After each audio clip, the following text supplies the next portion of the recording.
So new birth, and then a new life.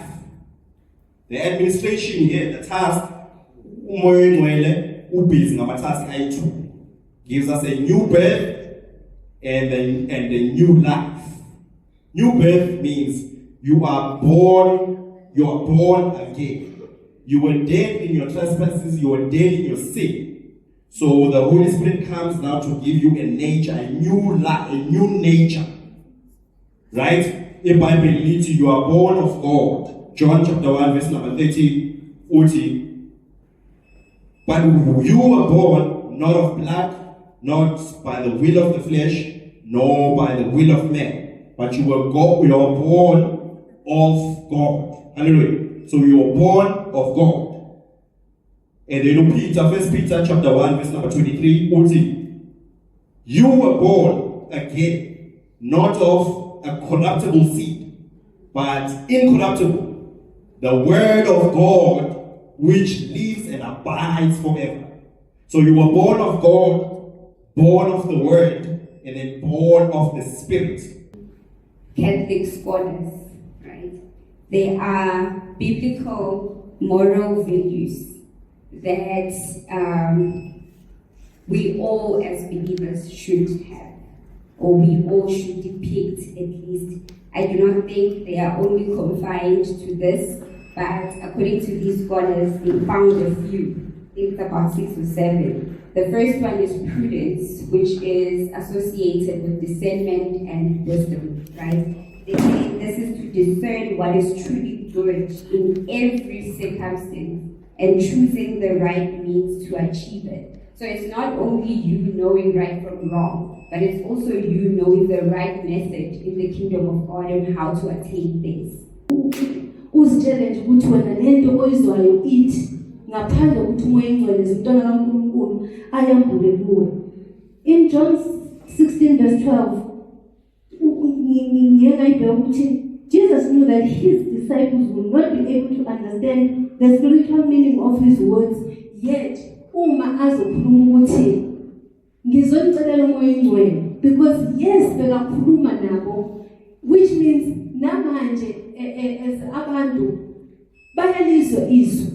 We have people who hear the izwi kaNkulunkulu but they don't understand. Abasindisi basahamba kumnyameni, yet they read the word bayashunyayezwa but basahamba kumnyameni. So the only thing that they need the Holy Spirit ukuthi ubafundise, ubaholele eqinisweni ukuthi uJesu ubani.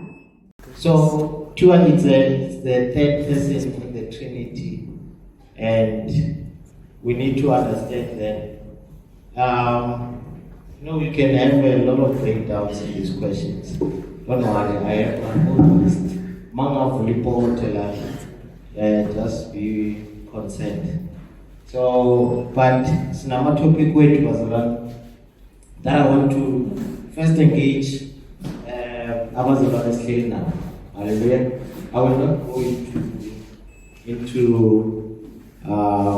a sequence per se, but we will start with one that says he transforms us into a new person.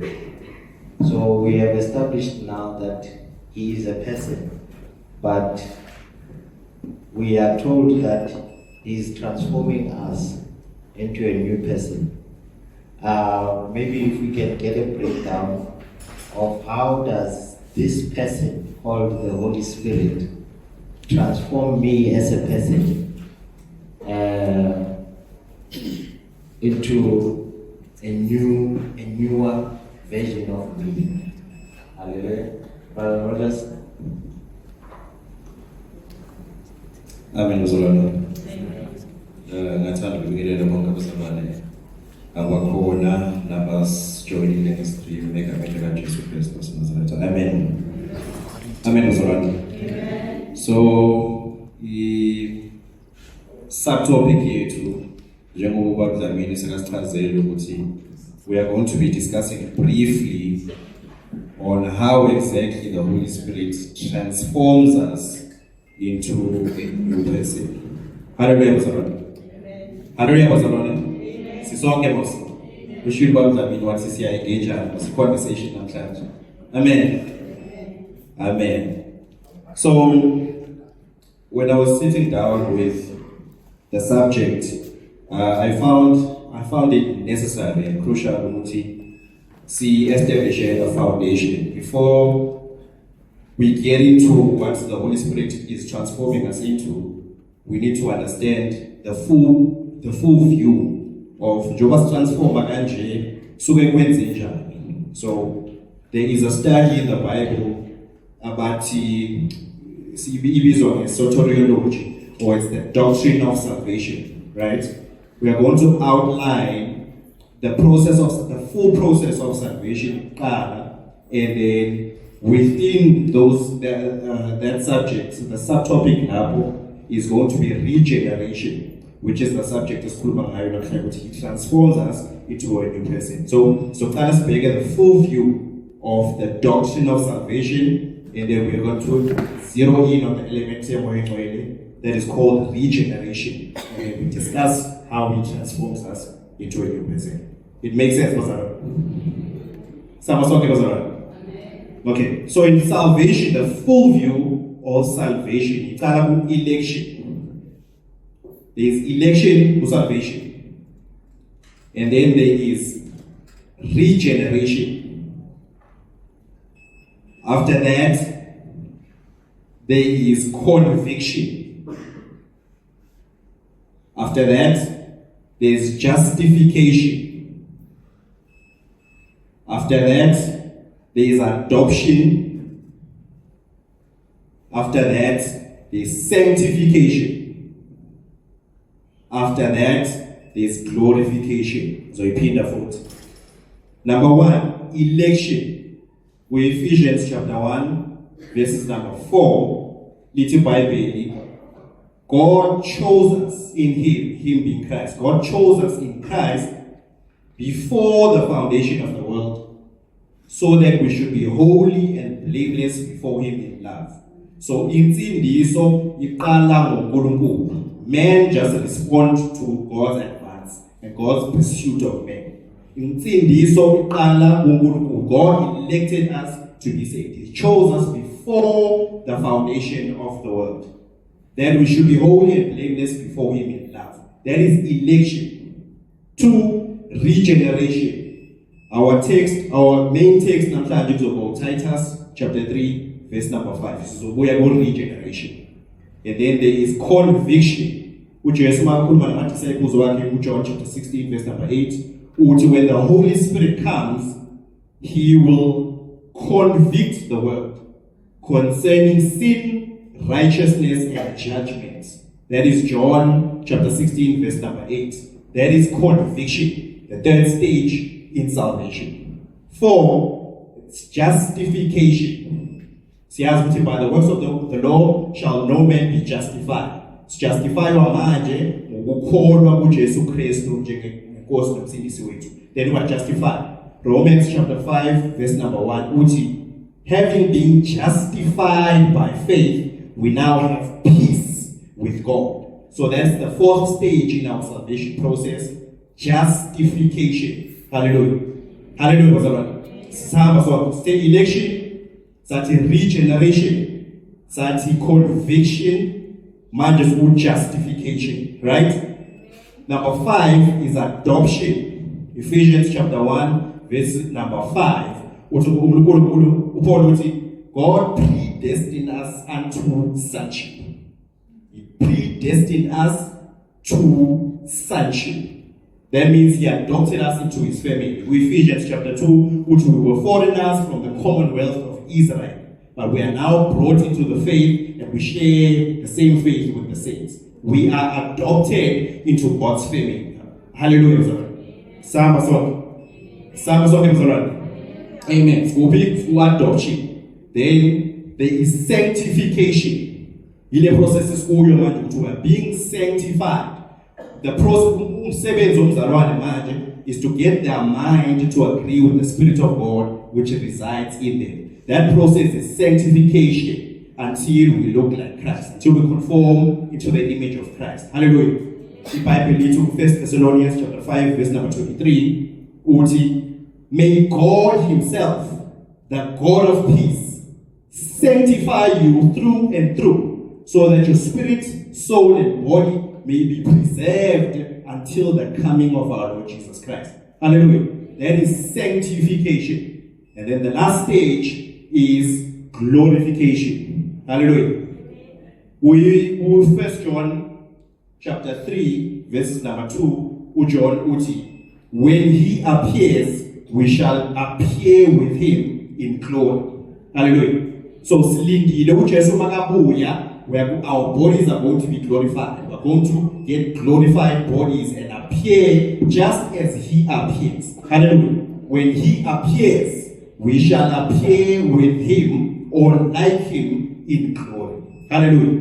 Hallelujah, Pastor. So that is the foundation of the full view of salvation. God elected us first, and he's trying to get us to a stage of being glorified. Sifane no Christu namashi.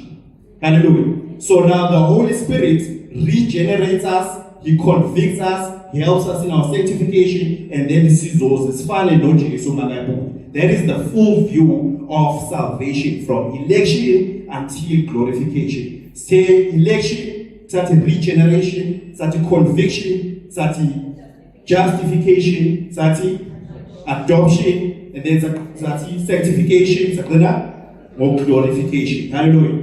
As regeneration, and we topic he transforms us into a new person, and that is why he's transforming us into a new person, because the idea is for the saints, the church of God, to look exactly like the Lord Jesus Christ in his glorified state. So the work of the Holy Spirit is to work, transform us into a new person until we conform to that very image, Jesus Christ of Nazareth. So that when he appears finally, we may appear with him in glory. So, he transforms us into a new person. We have a perspective and idea. This is the process of salvation.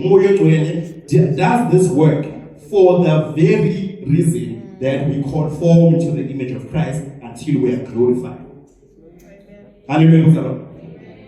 As for the text here to the main text to Titus chapter 3 verse number 5.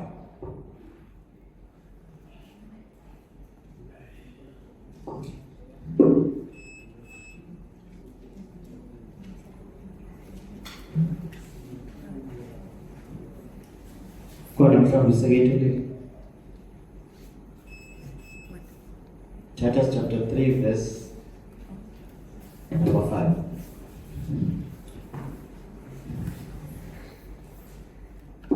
Example for ease, we will read it in English and maybe FNX.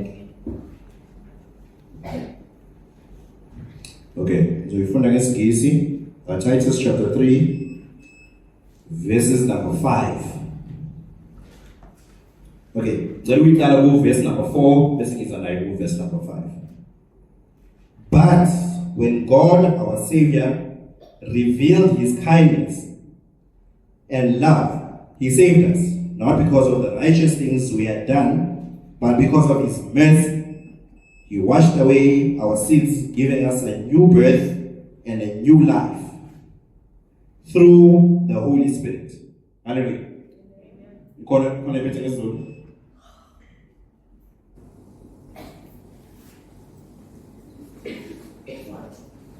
That's right. Wasisinzisa hayi ngoba besele yenkuluma kodwa ngesihawu sakhe wasisinzisa wasigeza ngekusitala kabusha nangekusenta busha ngamoya nogcwele. Hallelujah. Amen. He washed away our sins, giving us two things. He mentions two things. Giving us a new birth and a new life. And this is done through the Holy Spirit. Hallelujah. Hallelujah. Amen. So new birth and then a new life. The administration here, the task, umoya engcwele ubhizi ngama-task ayi-2, gives us a new birth and a new life. New birth means you are born again. You were dead in your trespasses, you were dead in your sin. So the Holy Spirit comes now to give you a nature, a new life, a new nature. Right? In Bible, you are born of God. John chapter 1, verse number 40. But you were born not of blood, not by the will of the flesh, nor by the will of man. But you were born of God. Hallelujah. So you were born of God. And then Peter, 1 Peter chapter 1, verse number 23, you were born again, not of a corruptible seed, but incorruptible, the word of God, which lives and abides forever. So you were born of God, born of the word, and then born of the Spirit. Because you were dead, the Holy Spirit gives you a new nature. Hallelujah. You are born again, born of God, born of the Word, incorruptible, and born of the Spirit. Hallelujah. So you are given birth to by God, by the Word, and by the Spirit. So you have a new nature. Hallelujah. And then you have a new life. Hallelujah. The Bible leads to Romans chapter 6, verse number 23. The wages of sin is death, but the gift of God is eternal life. Hallelujah. Eternal life. So he comes with a new nature, number one. He comes with eternal life. So in English, there is a describer, eternal life. And it managed to capture the essence of its life everlasting. But that life is more than life everlasting. It's also the quality of life and the duration of life. It's quality and life everlasting. That is the life of God. Quality and that it lasts forever. So the Holy Spirit comes to give you a new nature and then that very life of God to reside in you. The Holy Spirit administrates the life of God within you. Hallelujah. Because we couldn't deliver on God's demands, God gave us the law, and men failed dismally. And then God saw to it that He gives us the Holy Spirit, which will give us a new nature and that life of God inside of us that is able to respond to God's instruction, to do God's will, and to execute the kingdom agenda. So, imagine, as we rely able in our essence, in our human essence, we rely on the Holy Spirit to give us a new nature and then to give us this life of God inside of us, which has the properties to help us to do God's will, to live by faith, and to execute the kingdom agenda. Hallelujah.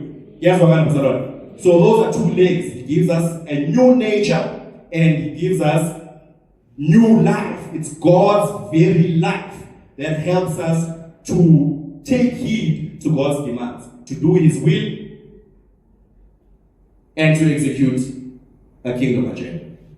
Hallelujah. Amen. Amen. Hallelujah. Understand?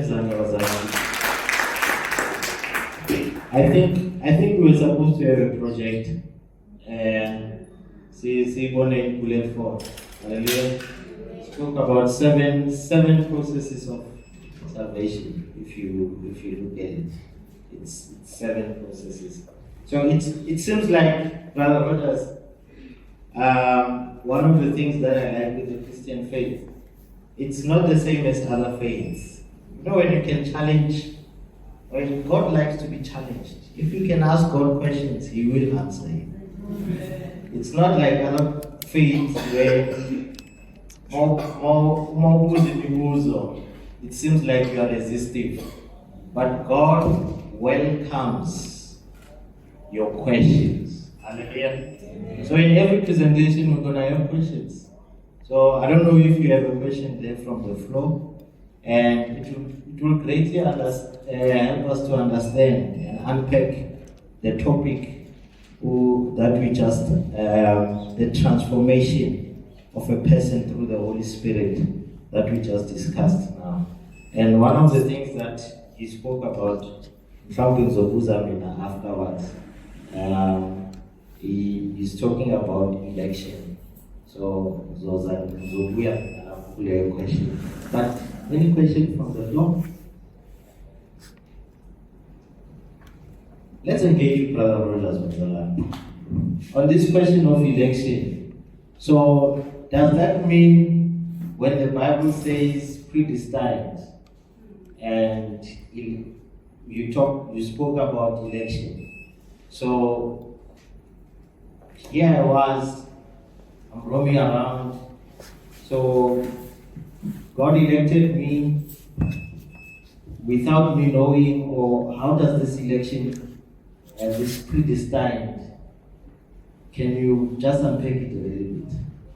Amen, Mr. Lord. Amen. So as we referenced to Ephesians chapter 1, verse number 4, which when he chose us from his wisdom, ultimate wisdom, he chose us even before the world began. Because the text says specifically, he chose us before the foundation of the world.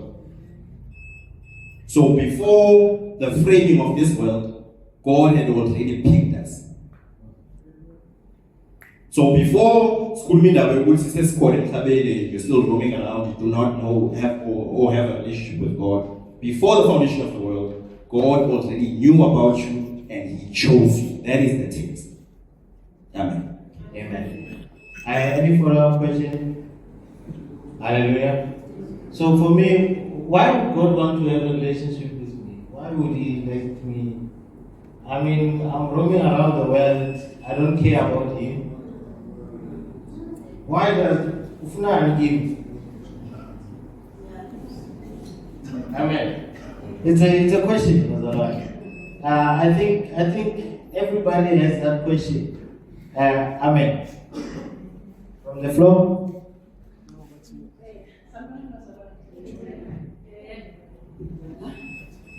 Nginalokhu bazolwana ukuthi uNkulunkulu uma adala umhlaba nezulu waba nabo ukuthi nomuntu uzomdala ingakho athi makadala umuntu I think Genesis chapter 2 mangaphazana mas akhuluma neTrinity yakhe ukuthi masenze umuntu ngomfanekiso wethu basifuze. Manje injongo kaNkulunkulu ngomuntu makamdala ngicabanga ukuthi one of injongo ukuthi abeke imfihlakalo zakhe kumuntu, ngoba ubengeke ayibeke imfihlakalo yakhe embongolweni noma eyonini noma ekukhwini, kodwa bekafuna ukuthi umuntu understande kangcono yena njengoNkulunkulu, njengoba umuntu awumfuziselo wakhe, ukuze akwazi ukuthi umuntu aphile emhlabeni amglorifye uNkulunkulu enekwazeke futhi ukuthi ukhona uNkulunkulu wokukhonzwa above bonke abonkulunkulu abakhona emhlabeni. Yabona. Siyabonga. I don't know if you have any follow-up question. Because we were made in the image of God. Hallelujah. So uNkulunkulu wabeka imfihlakalo yakhe kithi. That's why uNkulunkulu efuna that's why ekufuna nawe. Hallelujah. There's another question. I don't know if I'm asking this question prematurely, but based on what has been said, then how does the modern believer know and believe that truly they've accepted the Holy Spirit and truly He is working in transformation? Are there any indicators that are going to be physically seen, or something you feel or experience? How do you know that now I've accepted the Holy Spirit and He lives within me and He's currently transforming me? Are there any indicators to that? Okay. Is there from the panel? It's the next topic. Hallelujah. So it's Zongena Kuyo. I think if there's is there any more questions? Let's get into the topic and in attempt of answering this question. Hallelujah. So there's a on our next topic it says Spirit bring forth virtues in our lives. Hallelujah. So can you take us through that? And in the back of your mind, in view of this question. Amen.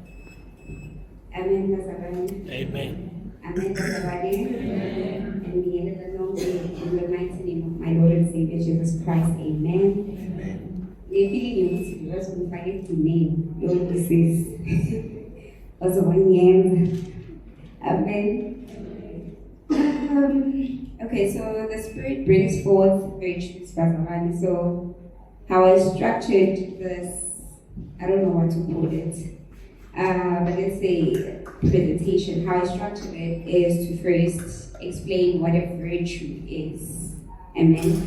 And not just a virtue, because we are children of God, so we are not interested in anything beyond or besides kingdom things. Amen. So a moral virtue is described as something that is a positive quality or a character of excellence.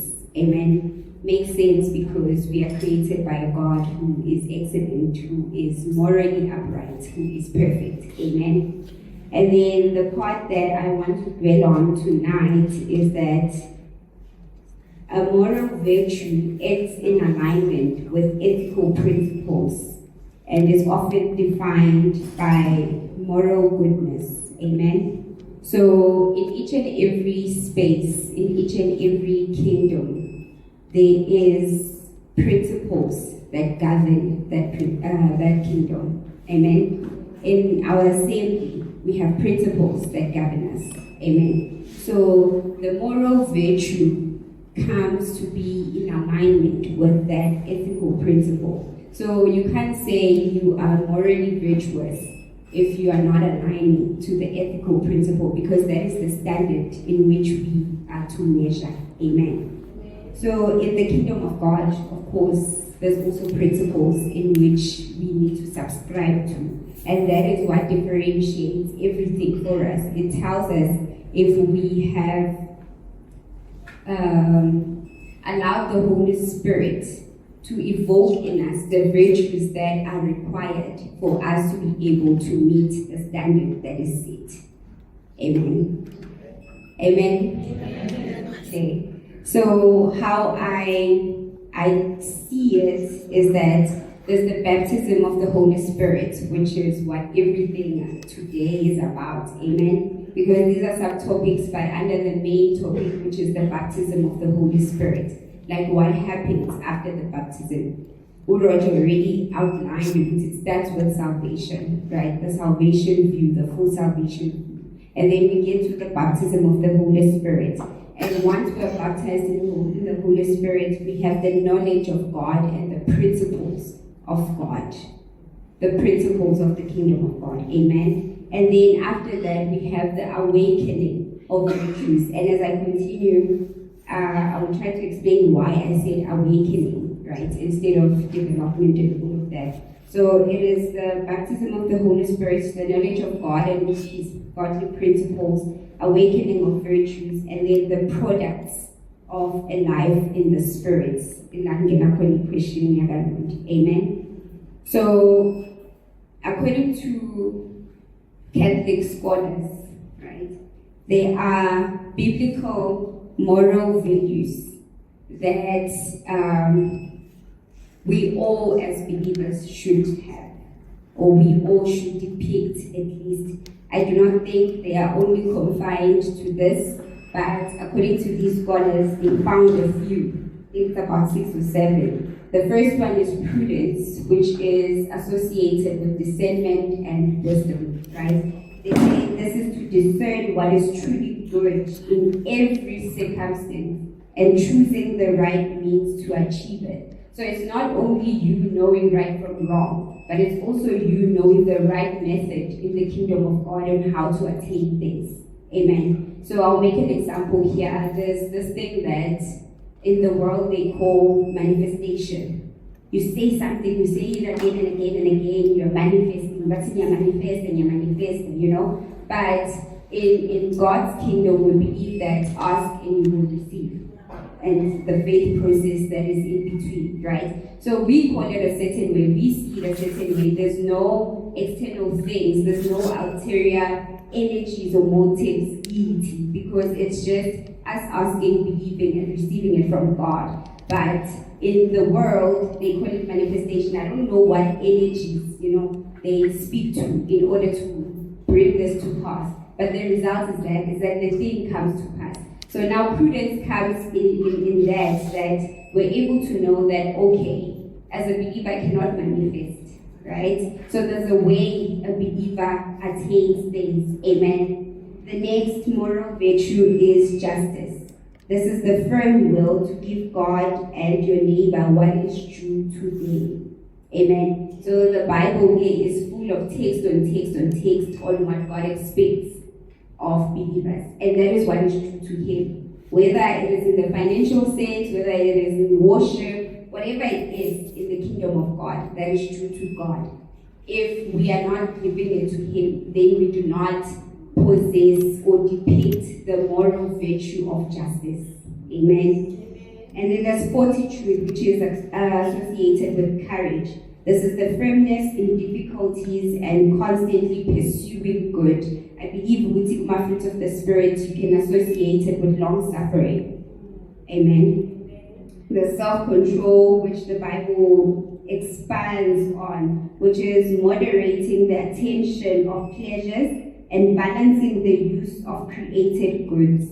So self-control is knowing when enough is enough, is knowing what you need, how you need it, and how to use what God has given you. Amen. And then there's humility, which is recognizing one's limitations and focusing on God and others rather than self.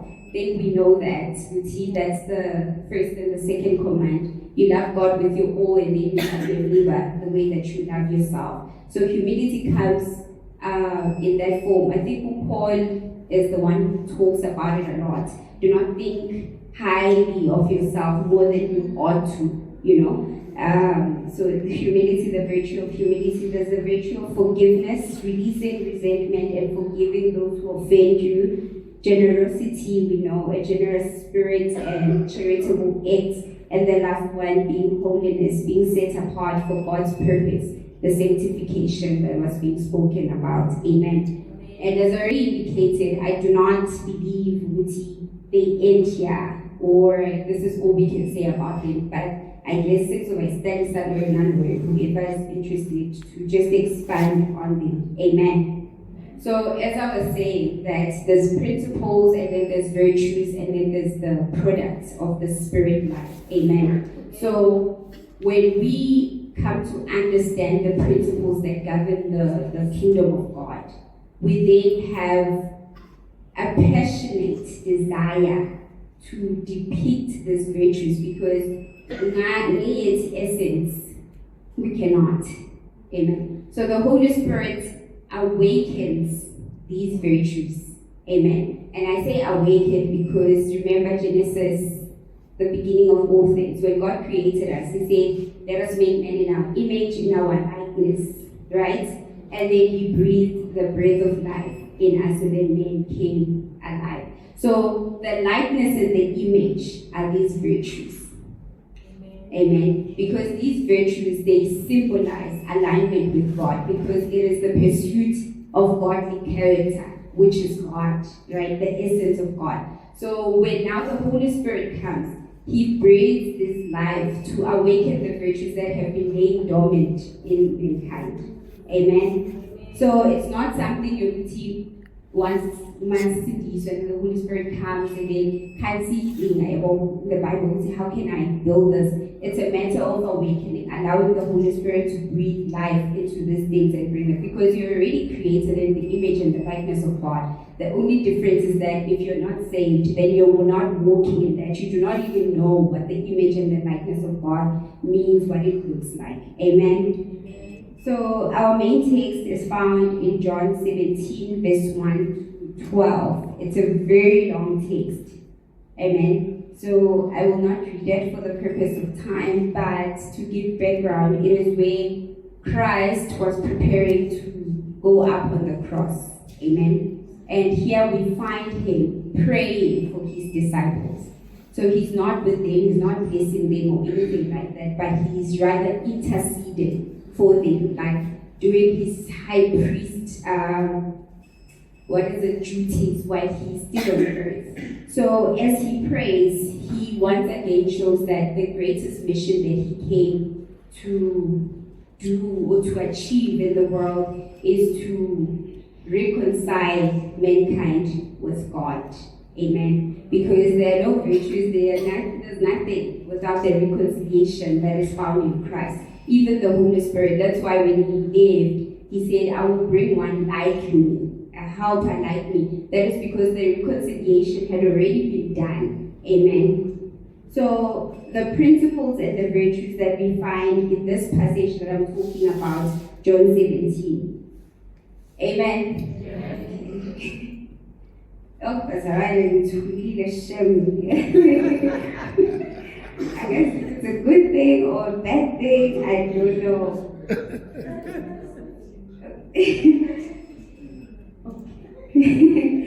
So, what I'm going to do with this passage, so that is that I'm going to give a principle and align it with a virtue. Remember, I said the virtues and the principles must align.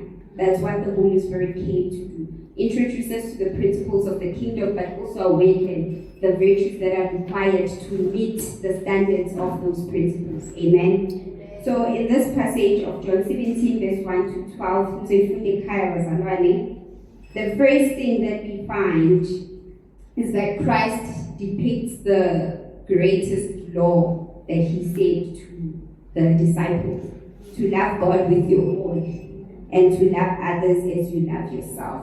Because as he is praying there, the tone is just utter reverence for who God is, just utter love. The fact he loved him so much as the Father that he trusted him completely. Amen.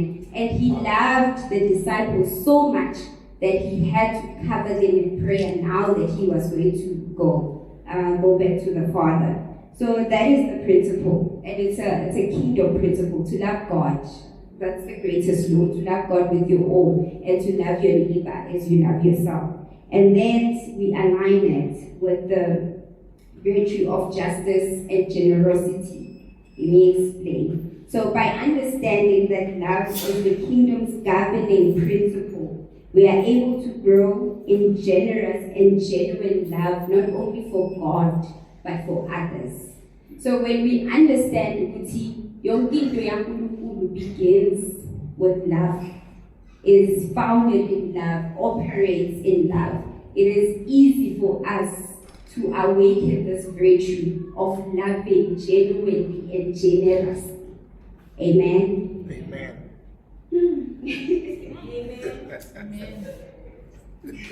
Amen. Okay.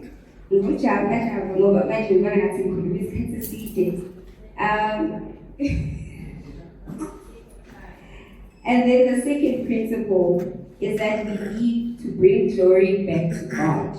If you read it, you'll find it. He says, glorify me, so I may glorify you, in his prayer. So it's not only about him. The only reason why I want to be glorified is so that I can bring glory back to you.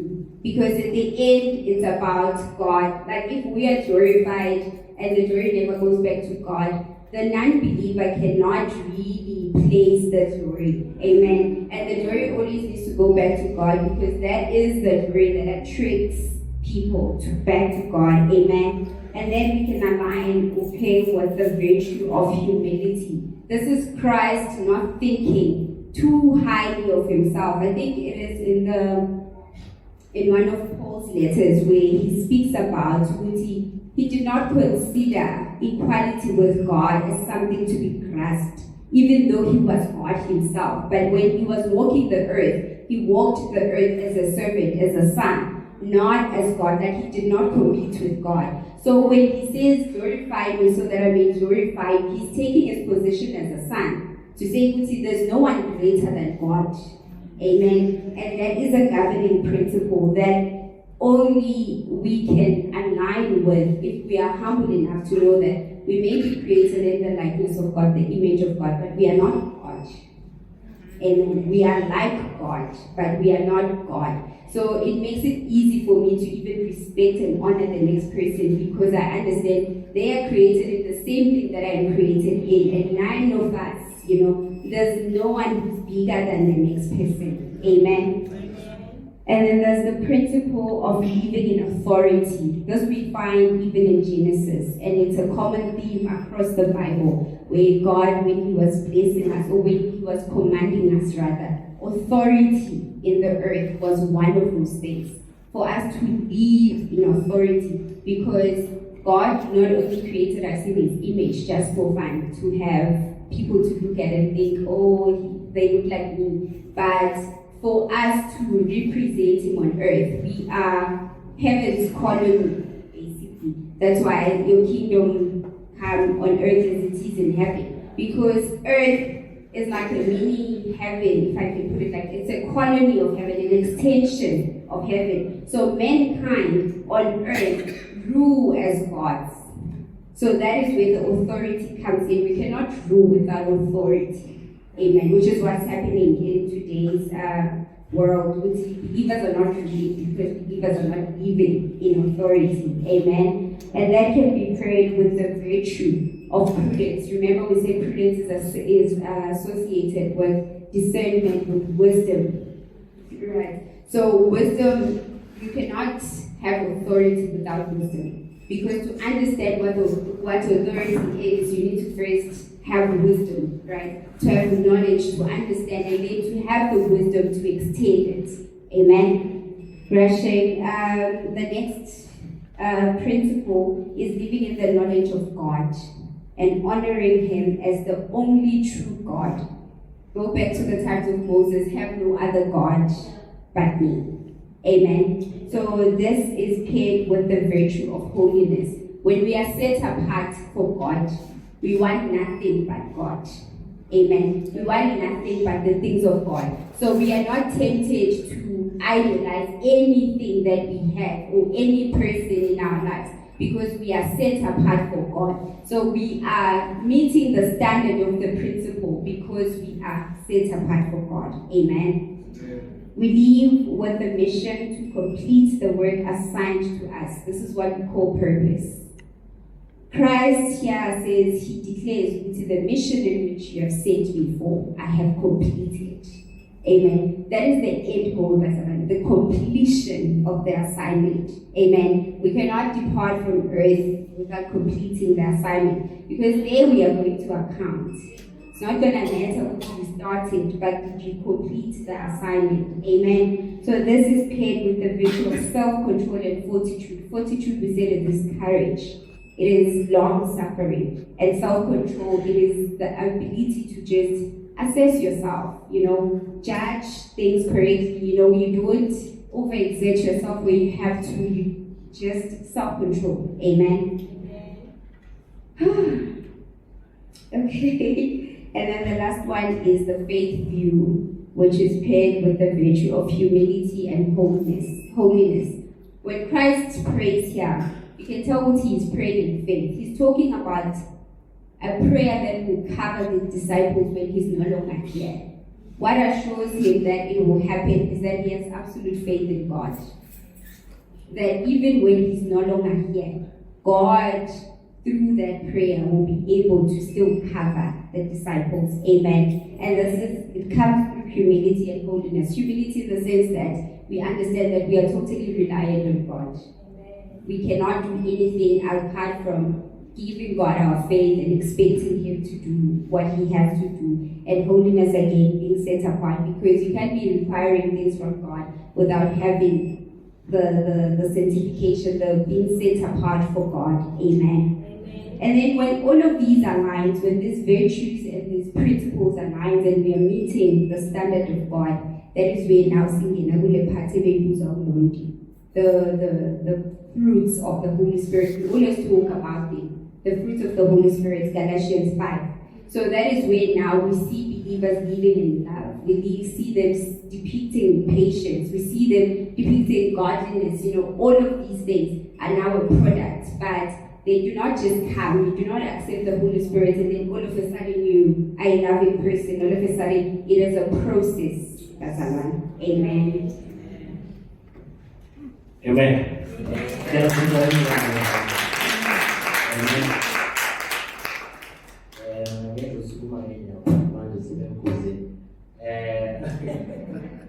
Any follow? Are you answered? Are you answered? So, any follow-up questions for Zola? I like the virtues. I need that translation. Since we started with King James, I don't tell our fruits of the Spirit. The Bible has a lot of versions of NIV, ESV, and the likes. So,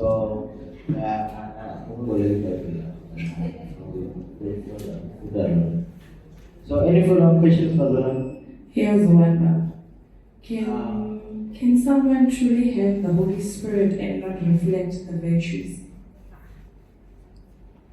Oh, it's coming online. Oh, it's okay. Yes. It's very tricky to say yes or no, because I'm going to put it like this.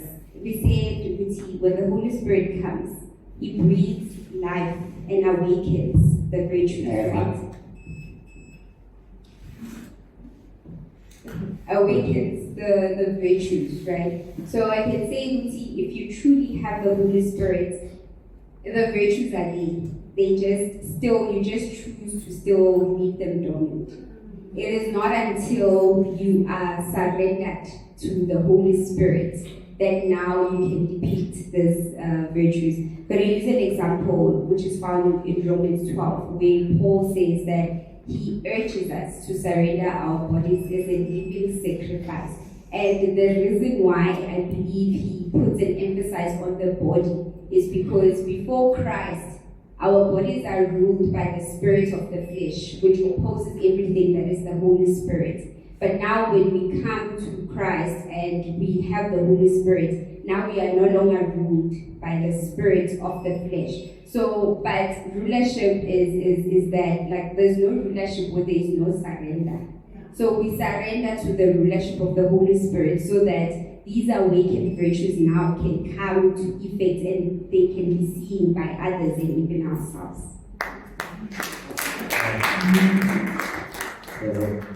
So it seems like it's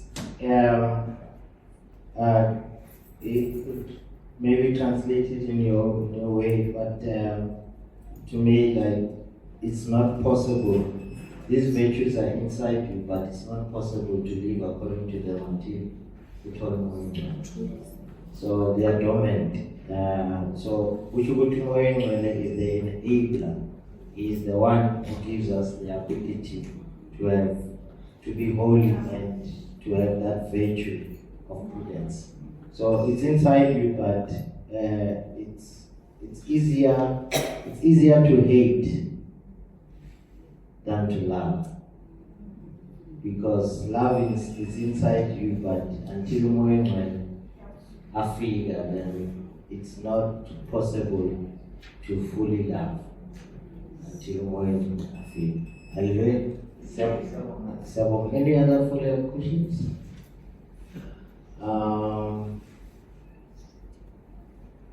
Amen. And we are going to our last topic of the day. I don't know if I must shoot a question, but it's fine. I have a question about me. This is all one I can learn. For you to say, is it possible,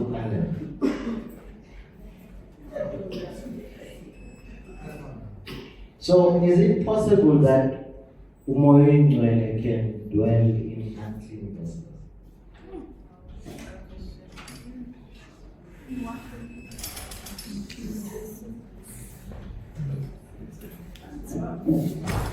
Oh, umbuzo now. Is it possible? I'm posing a question to the panel. Something even from the floor and online you can help us. Is it possible that the Holy Spirit can dwell in an unclean vessel?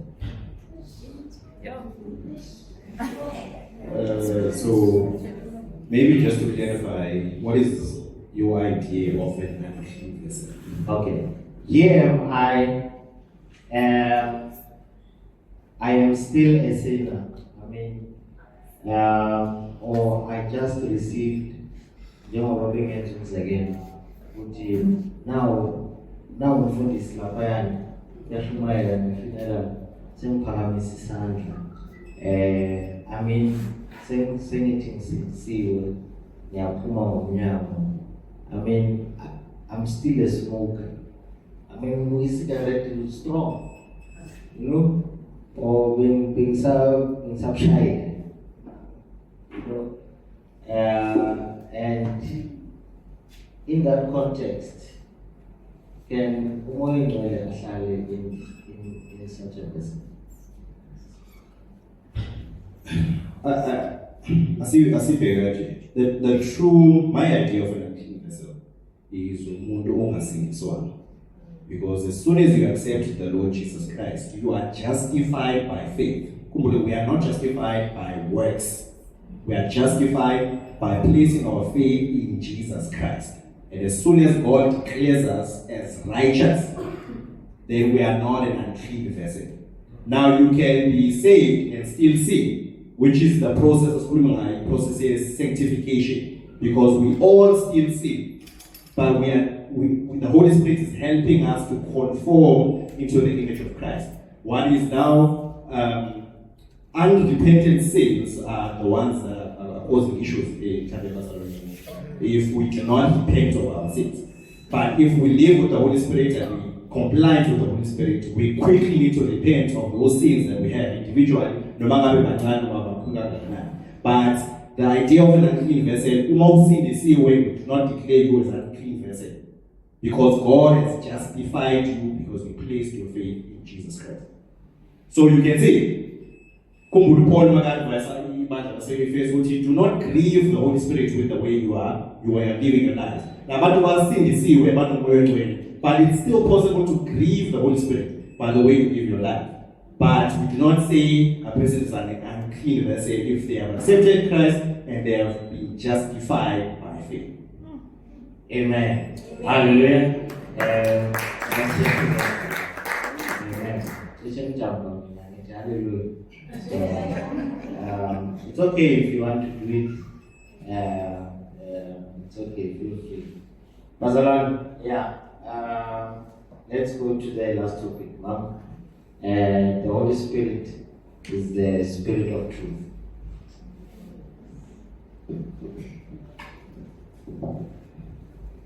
Amen.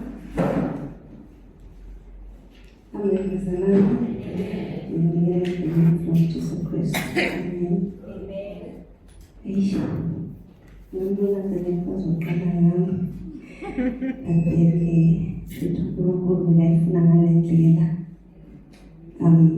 Ukuqala nje ngiqala ngiphendule question yabo dlamini uqala qala nje umbuzo maqala lesibili uyabuza ukuthi ubani moya uyini umncane so sisele iphendulile ukuthi the Holy Spirit is the third person in Trinity. To add kulokhu akushilo, he works equally with God the Father and God the Son. So, bawumuntu munye but bahlukanise angazi ngicabanga they are the Trinity ngokwemsebenzi yabo ngokuhlukana but they are one person. So today mina ngithole question yokuthi ngikhuluma about the Holy Spirit as the Spirit of truth. So engifuna ukucacisa kuqala ukuthi maybe mhlawumbe omunye umuntu uzoyibuza ukuthi yini Spirit of truth, what is the Holy Spirit? which is the same thing. The Spirit of Truth and the Holy Spirit is the same thing in day one. So, emphasis ukucacisa ukuthi mhlambe ngimiphi irole kaMoya Ngcwele or the Spirit of Truth empilweni yomuntu. Okokuqala sebachazile ama-colleagues wami la bazalwane. Okokuqala, as umuntu, you must accept Christ as your Lord and Savior. Yasindiswa, ubhabhadiswa emanzini amaningi, ubhabhadiswe-ke uMoya Ngcwele, uthole uMoya Ngcwele, receive the Spirit of God. Uyasamukela, asizihleli. Sometimes abanye they can experience that ngomkhuleko, makhuleka with uMoya Ngcwele agcwaliswe ngamandla without ukuthi mhlawumbe abekuzandla, because abanye uzabe kwizandla until akhona ukwamukela uMoya Ngcwele. Abanye uthola ngesikhathi akhuleka, uthola ukuthi amandla kaMoya Ngcwele ayihlele phezu kwakhe. Amen. So lana sithola uJesu makhuluma nabafundi bakhe, he was in the upper room and besekuyela vele lenzuku zakhe ze-crucifixion. Uyabatshela ukuthi sengizohamba, so uma ngihamba ngibuyela kuBaba ngizomcela ukuthi aniphe umsizi, which means uzocelela uMoya Ngcwele okuyena ozonifundisa konke, which means abafundi bakhe belahamba nabo abafundisa nangezinto zikamoya, but they didn't understand ukuthi Jesu bekakhuluma ngani.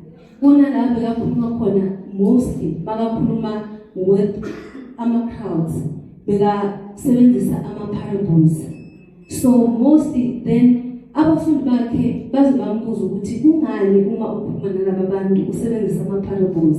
Sayabachazela ukuthi it's because they won't understand le nto engikhulumayo bona, of which even bona abafundi baMdlamini bekakhuluma nabo lezi zinto ebatshela ngokufa kwakhe nokuvuka kwakhe, but they did not understand ukuthi ukhuluma ngani. So uyabatshela ukuthi ngizohamba ngizomcelela kuBaba anilethele umsizi ozomfundisa konke. So which means uMoya Ngcwele makafika uyena ozokwazi ukunambulela yonke lezi zinto zikamoya ebengizikhuluma kini njengabafundi bami. Hallelujah. So when the Spirit of God comes upon you, so uMoya Ngcwele bezalwane uthi Jesu ukhona nihleli naye, kodwa uma esehleli uzohlala kini, in you. Right now he is with you, but makafika he will be in you. So noma siphila bazalwane, which means uMoya Ngcwele ukhona is roaming around. Njoba uBrother Roger akakhuluma about election ukuthi uma ungakasindiswa, that's what it's where you don't just get saved, but umoya kaNkulunkulu wona okuthintayo ukuthi usindiswe. So akusiki ucabanga kwakho nokuqonda kwakho ukuthi or understand lento ekhulunywa at that time, maybe kuyashunyayelwa or ufunda izwi without understanding. Kodwa uMoya Ngcwele uyena who draws people to God. Hallelujah. So ukuze sikwazi ukusindiswa, uMoya Ngcwele uyena owenza umsebenzi. Hallelujah. Amen. So John 16 verse 13, Jesus asho khona ukuthi when the Spirit of truth comes, he will guide you into all truth, for he will not speak on his own authority. So uMoya Ngcwele akazikhulumela kwakhe, but konke akukhulumayo yilokhu akuzwa kuBaba noJesu, bese kukhuluma kithi as the church or as the person. So whatever he hears, he will speak, and he will declare to you the things to come. So konke esikuzwayo noma esikwaziyo angeke sikhona ukunderstanda insindiso nokufa nokuvuka kaJesu without our own understanding. uMoya Ngcwele uyena owambula uChrist kithi. umoya ingcwele uyena osifundisa ngezindlela zikaNkulunkulu ukuthi how can we live as a Christian. He teaches us the ways of God. He reveals the written word of God. Kithi asisicabangeli noma uzitshele nje ukuthi wena lento oyizwayo ithi ngaphandle ukuthi umoya ingcwele izintwana kaNkulunkulu ayambule kuwe. In John 16 verse 12 ngiyayibheka ukuthi Jesus knew that his disciples would not be able to understand the spiritual meaning of his words, yet uma azokhuluma ukuthi ngizonicelela umoya ingcwele, because yes bekakhuluma nabo, which means namanje as abantu bayalizwa izwi. We have people who hear the izwi kaNkulunkulu but they don't understand. Abasindisi basahamba kumnyameni, yet they read the word, bayashunyayezwa but basahamba kumnyameni. So the only thing that they need the Holy Spirit ukuthi ubafundise, ubaholele eqinisweni ukuthi uJesu ubani. Because that's the thing that we need to understand, who is Christ. Because umoya ingcwele la uzele to testify about Jesus Christ.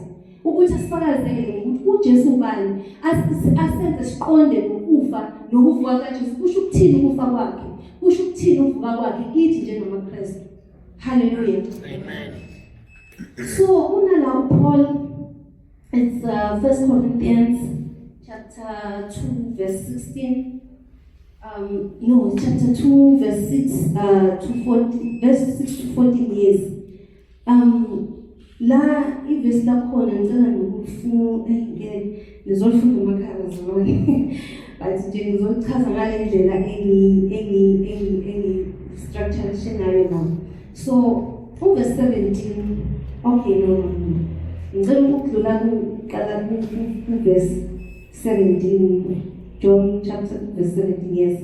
The Spirit of truth, whom the world cannot receive, because it does not see him or know and recognize him. But you know and recognize him, for he lives with you and will be in you. It does the scripture lo bengichaza ukuthi uJesu makakhuluma nabafundi bakhe ukuthi njengamanje angeke nize niqonde izwi alimazanga, so futhi alimamukelanga. Because enye into bazalwane ukuthi sometimes angeke uyamukele into ongayazi. You can hear about something sometimes, but into ongayazi nini angeke uyamukele. So uJesu bekaphila emhlabeni but izwe alimazanga. Bekachaza ukuthi alingazanga izwe, and it did not even receive me. Hallelujah. So ileyo bazalwane. So in 1 Corinthians chapter 2 verse 6 to 14, ngizoyichaza ngale ndlela nje engibreak it down la. So verse uPaul lana uchaza, he explains the spirit of truth that reveals the two levels of understanding. As this thing, the Holy Spirit, ukuthi isebenza kanjani kithi njengabantwana kaNkulunkulu. So verse 7, Paul refers to the wisdom of God as a mystery, hidden wisdom. So ngendlela ayichaza ngakhona uyayisho ukuthi the Holy Spirit, the Spirit of truth, is the wisdom of God. And abanye abantu, they cannot understand this wisdom, because njengoba ngisho lapha John chapter 14 ukuthi izwe alimazanga. So nalana wisdom, you cannot have wisdom without the Holy Spirit. Umoya kaNkulunkulu brings wisdom umuntu. It's well to ukuhlakanipha nokwazi ukuqonda ukuthi izwi kaNkulunkulu liyini, uNkulunkulu uyini, or ifaith, ukukholwa kuyini, ukuhamba kwami njengomntwana kaNkulunkulu kufanele ngihambe kanjani njengomntwana kaNkulunkulu. It's the Holy Spirit that teaches us all those things. Hallelujah. So uphinda uyasho ukuthi God's wisdom is wisdom which none of the rulers of this age knew. So even ama rulers akhona emhlabeni awazi lutho ngoKristu. until uKristu kube uyena umoya kaNkulunkulu osebenza emuntwini okwazi ukureveal who is Christ. Hallelujah. So the spirit of truth, it gives knowledge.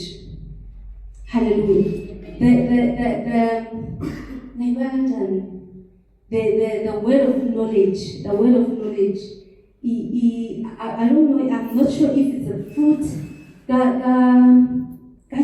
Jesu or but it is the fruit I can't remember it well, but umoya kaNkulunkulu brings knowledge. Yes, it brings knowledge and it reveals uKristu empilweni zethu njengabantwana bakaNkulunkulu. Amen. Amen. So the spirit of truth guides our believers into all truth. It interprets and reveals God's word. Number 2, the spirit teaches believers God's ways and comforts believers. Number 3, the spirit glorifies Jesus Christ and declares things to come. It teaches believers how to worship God in spirit and in truth. It teaches believers how to pray. Angeke usikhulekele ngokwazi noma ngocabanga kwakho, but umoya ingcwele iwona osisizayo ukufunda ukuthi ngikhuleka kanjani noma ngiya kanjani kuBaba. Hallelujah. Kunala elisho khona ukuthi umoya ingcwele sometimes uma ukhuleka uyakubula ngaphakathi kwakho, uthola ukuthi uyakhuleka but amazwi awaphumi. Maybe at some point kuphuma just inyembezi kuphela, amazwi awaphumi. It's where the Holy Spirit is praying for you. It's where going when akhuleka akhulumela lamazwi angakhona ukuphuma kuwe ewayisa kuNkulunkulu. Hallelujah. The Spirit of God of truth provides understanding for the Bible and translates written word into spiritual revelation that a natural man cannot grasp into his own. Amen. The Spirit ensures that believers recognize Jesus' deity, death, and resurrection. That is found in John 15, verse 26. The Spirit enables believers to be able to distinguish between God's truth and the spirit of deception. Sometimes bazalwane ungashunyayelwa ne. I think isilahlekele this thing yabazalwane abahlola izwi likaNkulunkulu.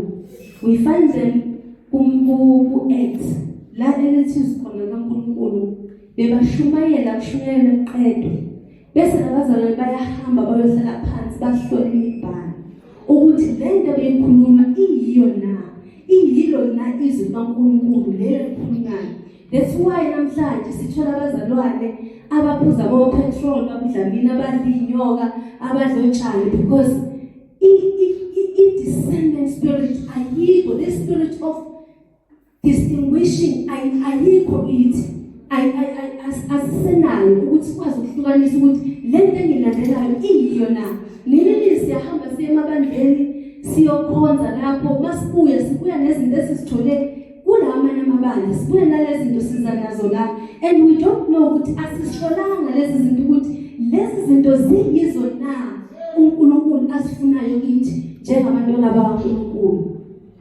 Okugcina, the spirit of truth unveils the reality of sin, righteousness, and judgment, showing the world its need to for God's forgiveness.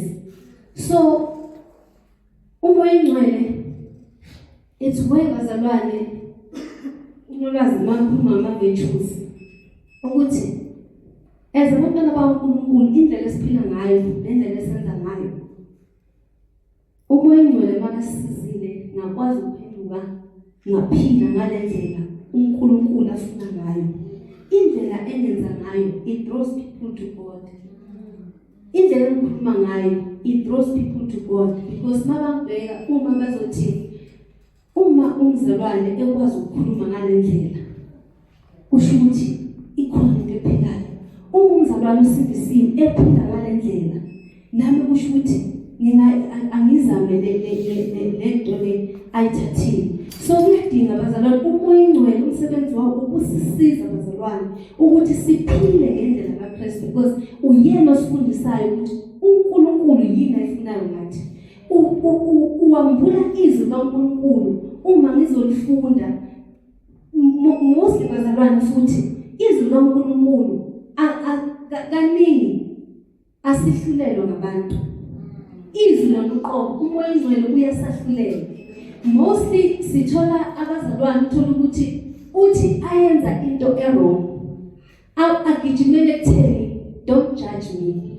Sekahlulele yena kuqala abantu bangamafuleli ukuthi lento ayenzayo i-wrong. So that's the work of the Holy Spirit within that person ukuthi akutshele ukuthi lokhu nalokhu akukho right and usuke wazi mawuyenza into ukuthi lento ayikho right because umoya kaNkulunkulu uyilephimbo elincane elingabanga umsindo lelincane elide likhuluma ukuthi no but you continue wenze into wrong even though wazi ukuthi lento ikhona lento ethi ngingayenza. Nenini uthola ukuthi umoya ingcwele uzokutshela ukuthi ungahambi ngalendlela. Ngezwe encane if umlalelile uzobona ama consequences okulalela ukuthi ukuba ngiphume ngale maybe uthola ukuthi kuba ne-accident and if wena uphume ngale definitely uma ucabanga uyabona ukuthi if angilalelanga lephimbo ethi ngiphume ngapha kusho ukuthi ngabe yini lapha. If you check isikhathi uzobona definitely ngabe ngilapha ya. So lezo encane libalekile bazalwane ukuthi simfune umoya ingcwele. If ungasamuza leyobuza babo umhlabini abuza lomuza ukuthi umoya ingcwele ehlala yini uphendukile brother Roger. Njengoba nje once wasindiswa umoya ingcwele wamukela njengomntwana kaNkulunkulu njengoba basho brother Roger ukuthi uyasindiswa uma mungela uJesu usindiswe. Abantu bayomukela umoya ingcwele abhabhadiswe enze konke uthola ukuthi indlela zakhe zasemuva akalazimeli usaqhubeka nazo but usesindisiwe emhlabeni which means noma ngabe njengoba basho brother Roger ukuthi mayesesindisiwe he is just that person is justified. Sakuyena ukuthi uyasarenda njengoba unolwazi asho ukuthi you must surrender to the Holy Spirit. You must surrender kuJesu ukuthi yenza umsebenzi empilweni yami ungiguqule ngikhona ukuphila ngalendlela ofuna ngiphile ngayo. Amen. Amen. So don't stress. I'm very much aware of it. But I just wanted our speakers to because there's a lot you're gonna gain, and I believe there's a lot that we have gained. So that was my approach. If I can limit them on time, then there's some things that I'm gonna miss. So, any questions? Any follow-up questions? Yeah.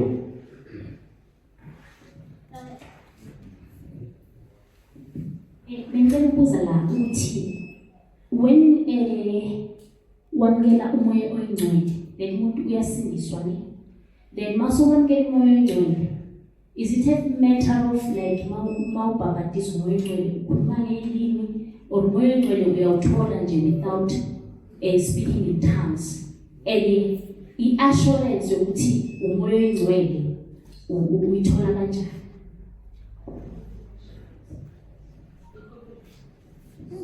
Amen. Any bills, any takes from the panel, on the floor?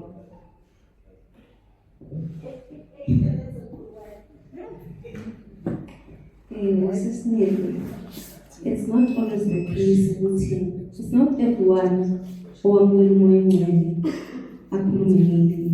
I'm one of those people who are moving, but I'm not talking in tongues. So, I feel the Holy Spirit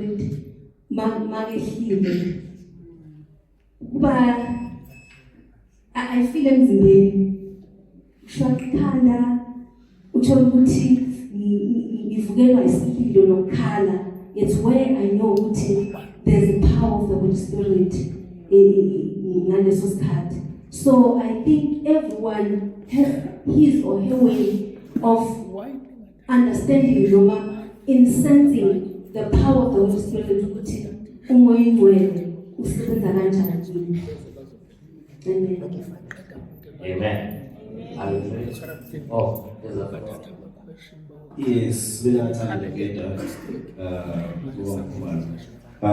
completely agree ukuthi ukukhuluma ngelimi bazalwane is not proof of the Holy Spirit. It is a gift of the Holy Spirit. Hallelujah.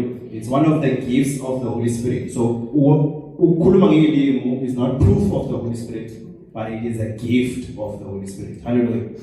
And then the second point would be, how sure am I ukuthi I have received the Holy Spirit? I just want to caution us, Mazalwane, as Ibantu, we should not elevate some experiences way to our individual over and above the Imam. Because the Bible makes it clear that a man is saved by calling upon the name of the Lord. If you believe in your heart that, or if you confess with your mouth that Jesus is Lord, and believe with your heart that God raised him from the dead, the Bible makes it clear that you will be saved. And umuntu osindisiwe uyamamkela umoya wengcwele. Hallelujah. So ukuthi we-experience yakho wenzakaleni as opposed to another believer does not really matter. Sibamba imibhalo. We believe in the word of God over and above our experiences. Amen. Hallelujah. I think let's talk about this topic furthermore. I think there's a number of topics that have come up from this discussion, and for which one of them you analyze in the way of Kulumageli. Hallelujah. It's a topic on its own. So let's wrap up. I think for Kumal, those are the scissors to wrap up. And some good man. Oh, no. Well, okay. Kumal, just to wrap up, and then the scissors for there. And to the panel, thank you so much. May God bless you.